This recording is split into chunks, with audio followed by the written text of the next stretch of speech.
My name is Tanner Anderson. Welcome to my YouTube channel, and I thank you in advance for your support. Please subscribe, and let's go on a journey right now. Let's count down the richest retired NFL players. Let's hit it!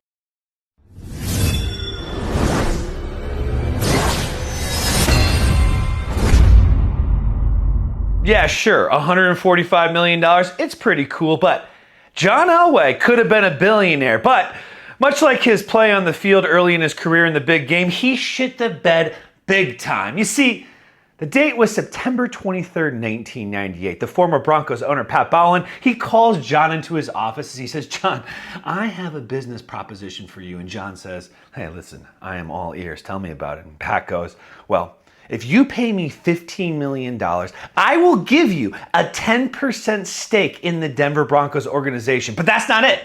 You see, John, I still owe you $21 million in deferred salary. You waive that, we are clean. I will give you another 10% in the Denver Broncos organization for a total of 20%. And John Elway, he thinks to himself, and he goes, "All right, so I got to pay $15 million, waive 21, 36. Pay me my money." And so he passes on both the deals. And that was a big, big mistake, John, because just 25 years later, that 20% stake in the Denver Broncos, it is now worth $1.1 billion. And I would say that's a little bit more money than the $45 million he made in NFL contracts during his 16-year playing career and the $3 million he was paid for 10 years to be the Broncos GM. Yeah, John, shake it off, baby. I want you guys to think about this for 1 second. Philip Rivers, whose legacy certainly won't be that of a winner because this guy never won a big game in his entire life. He's probably going to be best remembered for being traded on draft night for Eli Manning and fathering 10 children with the same woman. That is very unlike most professional athletes. Good for you, Philip. But his final season in the NFL with the Indianapolis Colts was in 2020. During that campaign, he was paid $25 million. That was more than Joe Montana made in his entire 16-year playing career. But before we cry poor for Joey Cool, let's remember that he recently sold his estate in Napa Valley, California for $30 million. And for some reason I can't explain, ever since he retired, he actually got more popular. He's still making millions of dollars a year, appearing in commercials for the likes of Papa John's, Schick, Guinness, MasterCard, and AT&T. And if that weren't enough,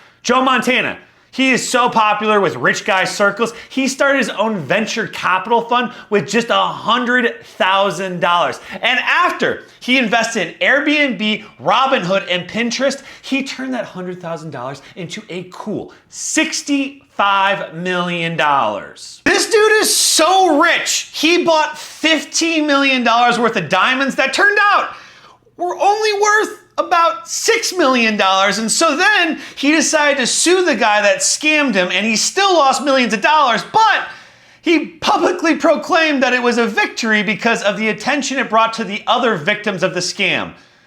Yeah, he's so rich that after he retired from football, he signed a multi-year deal with NBC that was paying him tens of millions of dollars a year. But after doing that job for just one season, where everybody on Twitter made fun of his terrible hair transplant, he decided to retire and leave all that money on the table. But Drew Brees, I would say that he can afford it because this guy, he made over $270 million in contracts during his playing career. Plus, towards the end of his career, he was making $13 million off the field in sponsorship deals. And I crack jokes at Drew Brees' expense, but he is actually a really good guy. Over the years, he has given over $35 million to charities. Plus, during the COVID-19 pandemic, he gave $5 million to the state of Louisiana to help them out. ESPN is just like us. They realize that older brother Peyton is much more valuable and talented than younger brother Eli, but you gotta kind of put up with him if you want big brothers. So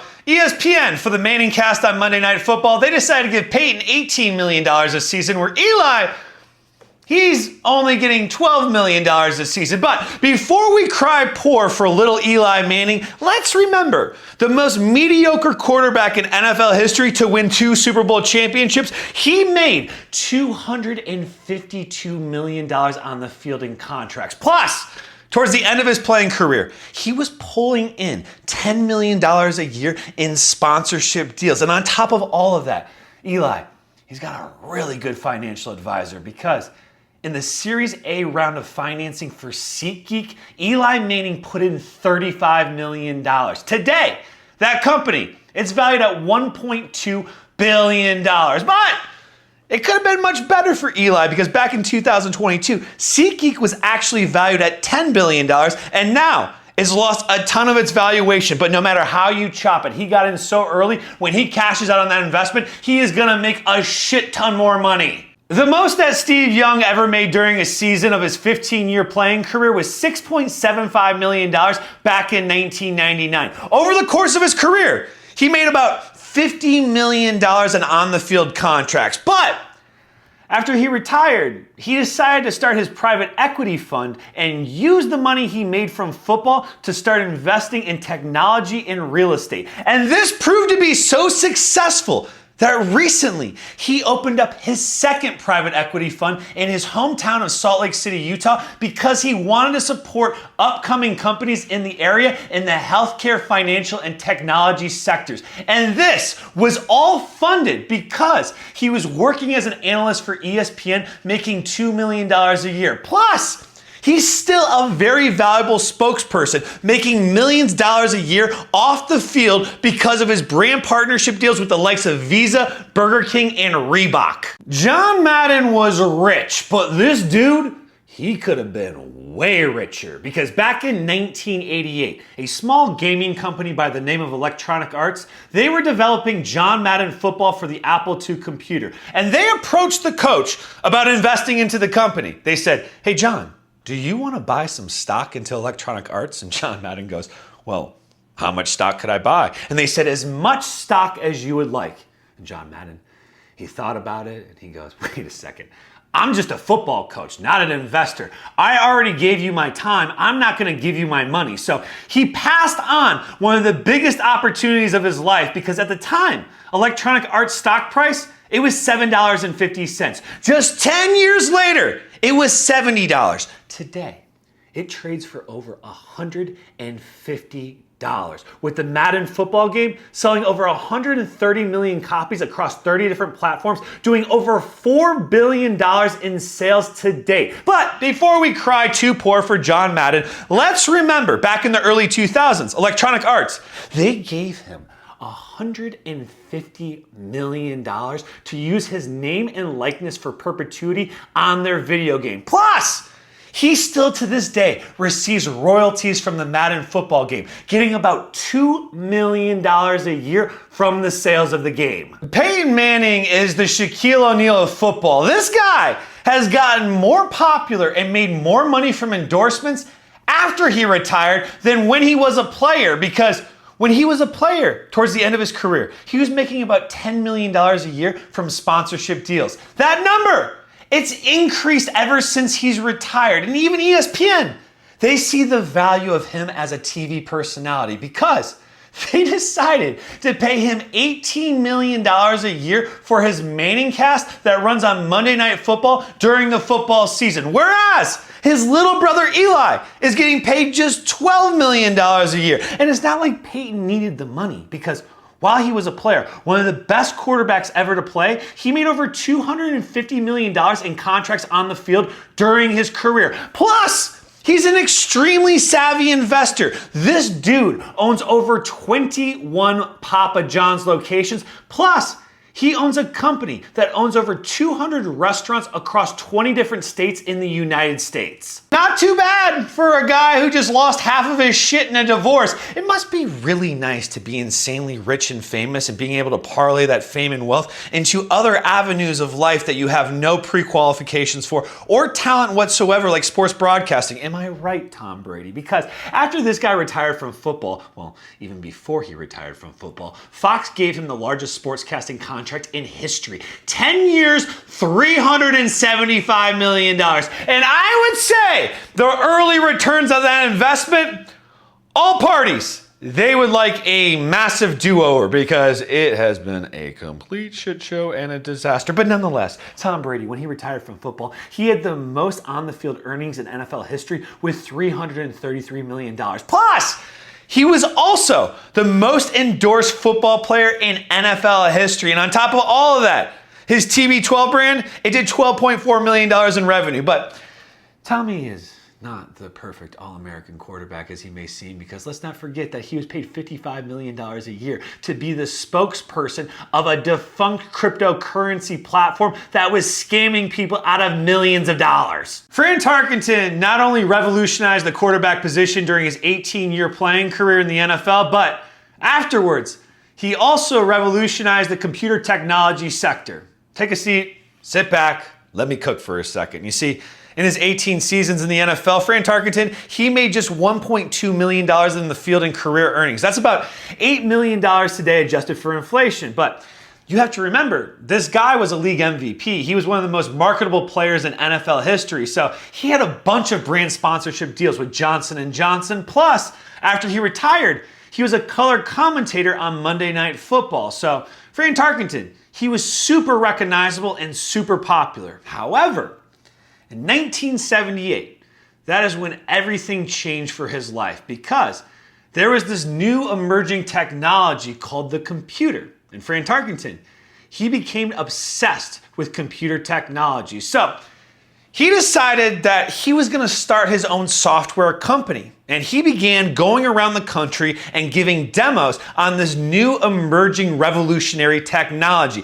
And in 1989, he decided to take his software company public. And then, in 1994, he sold his shares in his own company for $73 million. Now, this is a very important point. You see, Fran Tarkenton was very close with Steve Jobs. He was a big believer in Steve Jobs. So when Steve Jobs returned to Apple in 1997, Fran Tarkenton bet on him big, giving him tens of millions of dollars. And Steve Jobs, he would go on to make Apple one of the biggest companies in the entire world, netting Fran Tarkenton hundreds of millions of dollars in the process. Are you noticing a pattern here? That all of the richest retired NFL players are pretty much former quarterbacks? And that's not just because the quarterback position gets paid the most in the NFL. It's because in order to play that position at that level, you gotta be really, really smart. And these guys are all super intelligent.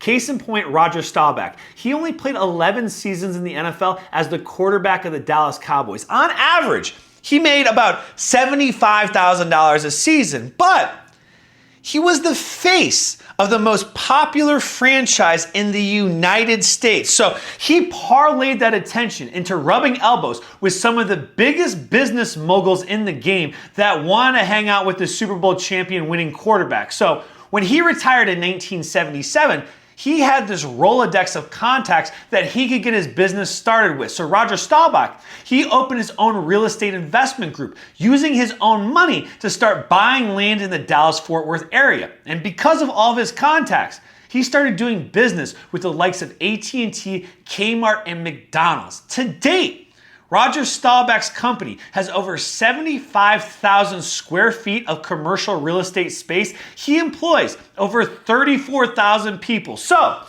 back in 2008, he decided to sell his company for $613 million, which today, adjusted for inflation, is about $1 billion.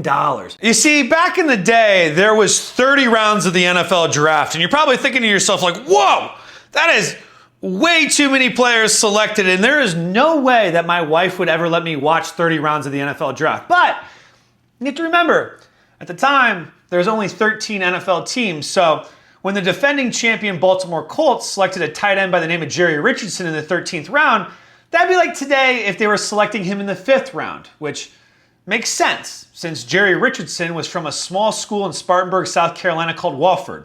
And his chances of actually making the roster for the Baltimore Colts, it wasn't high.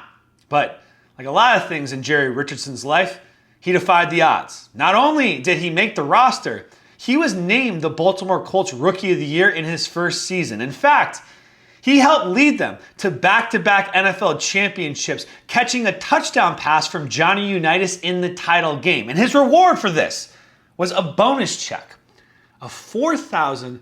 $744. Now, this is very important because a lot of his teammates, they used this bonus check to buy their wife a gift, a new car, go on a lavish vacation. But Jerry Richardson, he didn't do that.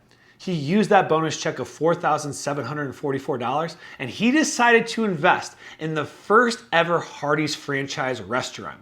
And he also decided that he was going to put that franchise in Spartanburg, South Carolina, the hometown of his college, because he figured that college kids, after a night out of partying when they were drunk, they would love themselves a nice cheeseburger. And Jerry Richardson, he was right, because he only ended up playing 2 seasons in the NFL because his side endeavor of investing into restaurants, it took off so greatly in such a short amount of time that he had to start a company called Spartan Food that was paying homage to that hometown of Spartanburg, South Carolina, where it all started. And today, it is the 6th largest food service company in the entire world. It has over 2,500 locations, employing over 10,000 people, making it possible for Jerry Richardson to become the first former NFL player to own an NFL team since George Halas did it with the Chicago Bears when Jerry Richardson purchased the Carolina Panthers in 1993 for $206 million.